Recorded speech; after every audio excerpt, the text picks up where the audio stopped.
Hello guys. तो आज हम डिस्कस करने वाले हैं कि बीएड के अंदर लेसन प्लान कैसे बनाते हैं। तो जब भी हम बीएड के अंदर लेसन प्लान बनाते हैं तो लेसन प्लान बनाने से पहले हमें कुछ जनरल इन्फॉर्मेशन लिखनी होती है। जैसे कि आपको सबसे पहले लिखना है लेसन प्लान नंबर, उसके बाद आपको लिखनी है डेट, उसके बाद प्यूपिल टीचर्स नेम, यहाँ पर आपको अपना खुद का नेम लिखना है। उसके बाद आप लिखेंगे क्लास कि आप कौन सी क्लास के लिए लेसन प्लान बना रहे हैं। तो आज का जो हमारा लेसन प्लान है वो है 9th क्लास के लिए। उसके बाद हम लिखेंगे सब्जेक्ट कि हम कौन से सब्जेक्ट का लेसन प्लान बना रहे हैं।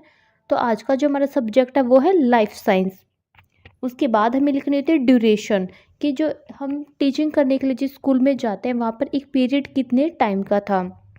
उसके बाद हम लिखेंगे रोल नंबर, यहाँ पर आपको अपना कॉलेज का या फिर यूनिवर्सिटी का रोल नंबर लिखना है। उसके बाद हमें लिखनी है average age of the pupils, यहाँ पर आपको अपनी क्लास के स्टूडेंट की एवरेज एज लिखनी है। उसके बाद टॉपिक कि आप कौन से टॉपिक के ऊपर लेसन प्लान बना रहे हैं। तो आज का जो हमारा टॉपिक है वो है प्लांट। अब वीडियो में आगे बढ़ने से पहले अगर आपने अभी तक वीडियो को लाइक और चैनल को सब्सक्राइब नहीं किया है तो आप वीडियो को लाइक और चैनल को सब्सक्राइब कर दें। तो अब लेसन प्लान बनाने के लिए जनरल इन्फॉर्मेशन लिखने के बाद हमें लिखने होते हैं अनुदेशनात्मक सामग्री। अनुदेशनात्मक सामग्री क्या होती है कि एक टीचर क्लास के अंदर इंस्ट्रक्शन देने के लिए जो मटेरियल यूज़ करता है वो क्या होती है अनुदेशनात्मक सामग्री। जैसे कि टीचर क्या बच्चों को पढ़ाने के लिए चौक, डस्टर, ब्लैक बोर्ड इन सब का यूज़ करता है, एक मॉडल चार्ट, पीपीटी का यूज़ करता है। तो ये सब क्या होती है अनुदेशनात्मक सामग्री होती है। अनुदेशनात्मक सामग्री दो तरह की होती है, फर्स्ट सामान्य सामग्री और सेकंड होती है विशिष्ट सामग्री। सामान्य सामग्री के अंदर हम लिखते हैं चौक, डस्टर और ब्लैक बोर्ड, ये सब क्या होता है कॉमन मटेरियल होते हैं। उसके बाद आती है विशिष्ट सामग्री जिसमें हम जैसे कि चार्ट है, मॉडल है या फिर कोई पीपीटी है, तो वो सब क्या होगी विशिष्ट सामग्री होगी। उसके बाद हमें लिखने होते हैं शैक्षिक उद्देश्य। तो शैक्षिक उद्देश्य में सबसे पहले हम लिखेंगे ज्ञान संबंधी उद्देश्य। शैक्षिक उद्देश्य का सबसे पहले हमें मतलब पता होना चाहिए। शैक्षिक उद्देश्य होता है कि एक टीचर जो स्टूडेंट को पढ़ाने जा रहा है वो उन्हें क्यों पढ़ा रहा है, उसका पढ़ाने का ऑब्जेक्टिव क्या है, और वो जो भी टॉपिक करवा रहा है या फिर जो भी वो सब्जेक्ट पढ़ा रहा है उसको पढ़ने के बाद जो क्या स्टूडेंट क्या चीज़ सीखेंगे। तो वो क्या होते हैं हमारे शैक्षिक उद्देश्य कि स्टूडेंट को कुछ सिखाना ही एक टीचर का उद्देश्य होता है। तो पहला होता है ज्ञान संबंधी उद्देश्य कि आप जो भी टॉपिक स्टूडेंट को करवा रहे हैं उसको पढ़ने के बाद उन्हें किस चीज़ का ज्ञान मिलेगा, वो क्या होगा ज्ञान संबंधी उद्देश्य। फिर सेकंड आता है समझ संबंधी उद्देश्य, थर्ड कौशल संबंधी उद्देश्य, फोर्थ है प्रयोग संबंधी उद्देश्य, फिफ्थ है पूर्व ज्ञान परीक्षण। अब जो क्या है पूर्व ज्ञान परीक्षण क्या होता है कि कोई भी टॉपिक हम स्टूडेंट को करवाने से पहले उनका पूर्व ज्ञान परीक्षण करते हैं कि उस टॉपिक से रिलेटेड उन्हें पहले से कितना पता है। तो पूर्व ज्ञान परीक्षण कैसे करेंगे, आप स्टूडेंट से क्वेश्चन पूछेंगे उस टॉपिक से रिलेटेड। तो यहाँ पे जैसे कि टीचर फर्स्ट क्वेश्चन पूछता है हमारे जीवन की संरचनात्मक मूलभूत इकाई क्या है।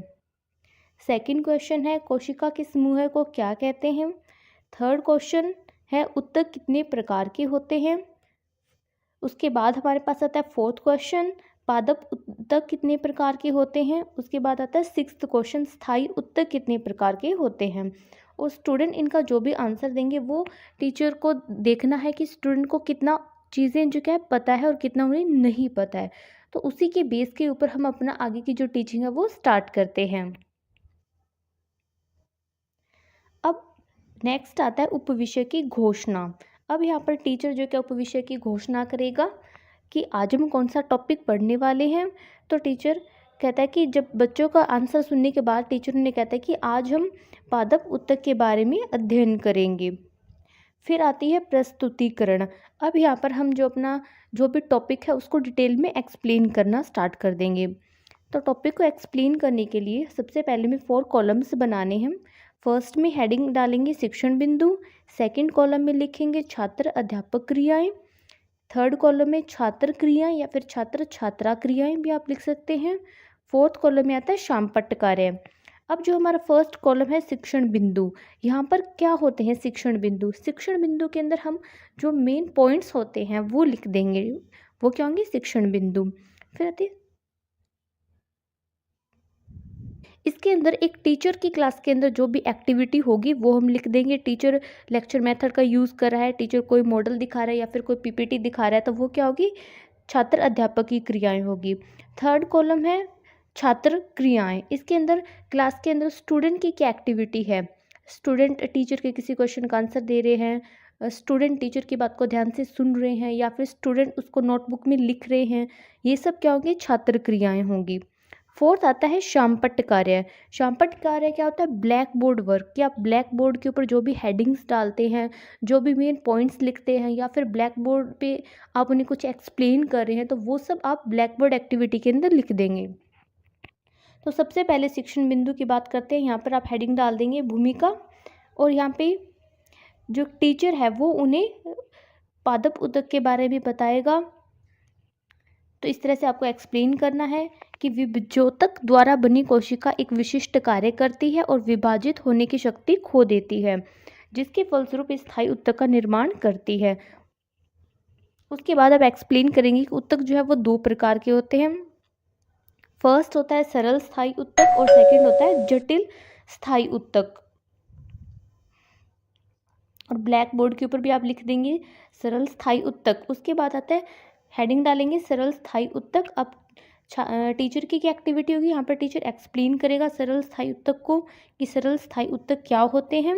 और स्टूडेंट की क्या एक्टिविटी होगी, छात्र ध्यानपूर्वक सुनते हैं और उसको नोट करते हैं। तो यहाँ पर आप एक्सप्लेन कर देंगे कि सरल स्थायी उत्तक क्या होता है।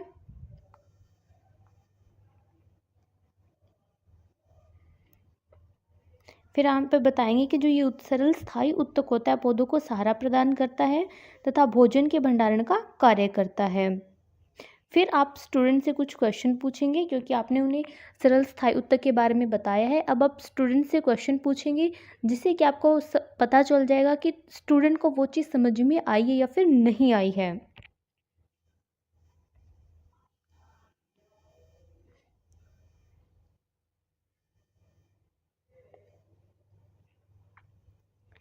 अब आप स्टूडेंट को आगे और एक्सप्लेन करेंगे टिश्यूज़ के बारे में, किस तरह से जो क्या प्रकाश संश्लेषण जो क्रिया है वो होती है, किस तरह से जो क्लोरोफ्लोरोकार्बन हैं, जो चीज़ें हैं जो पौधों को आगे बढ़ने में हेल्प करती हैं, उन सब चीज़ों के बारे में आप यहाँ पर एक्सप्लेन कर देंगे। उसके बाद आप उन्हें बताएंगे जटिल स्थायी उत्तक, कि जटिल स्थायी उत्तक क्या होते हैं, और ब्लैक बोर्ड के ऊपर हेडिंग डाल देंगे जटिल स्थायी उत्तक। तो जटिल स्थायी उत्तक क्या होते हैं, ये एक से अधिक प्रकार की कोशिकाओं से बनते हैं और ये सभी एक साथ मिलकर एक इकाई की तरह कार्य करते हैं। फिर आप उन्हें जटिल स्थायी उत्तक के बारे में आगे डिटेल से एक्सप्लेन करेंगे कि जाइलम और फेलोइम इसी प्रकार के जो क्या जटिल स्थायी उत्तक के उदाहरण है। तो आपको कुछ एग्जाम्पल भी यहाँ पर देने हैं। और स्टूडेंट की क्या एक्टिविटी होगी कि छात्र वो ध्यानपूर्वक सुन रहे हैं और नोट करते हैं।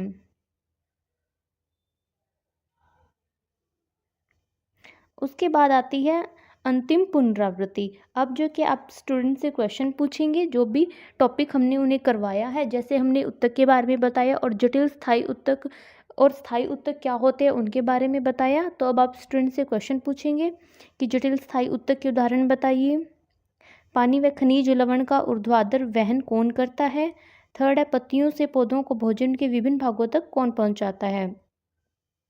फिर आप उन्हें होमवर्क देंगे, तो आप उनको बोलेंगे कि जो हमने आज कराया वो कल आप पढ़कर आ सकते हैं, या फिर आप उन्हें कुछ क्वेश्चन दे सकते हैं। तो इस तरह से आप अपना लेसन प्लान बना सकते हैं। और वीडियो इन्फॉर्मेटिव लगती है तो वीडियो को लाइक और चैनल को सब्सक्राइब करें।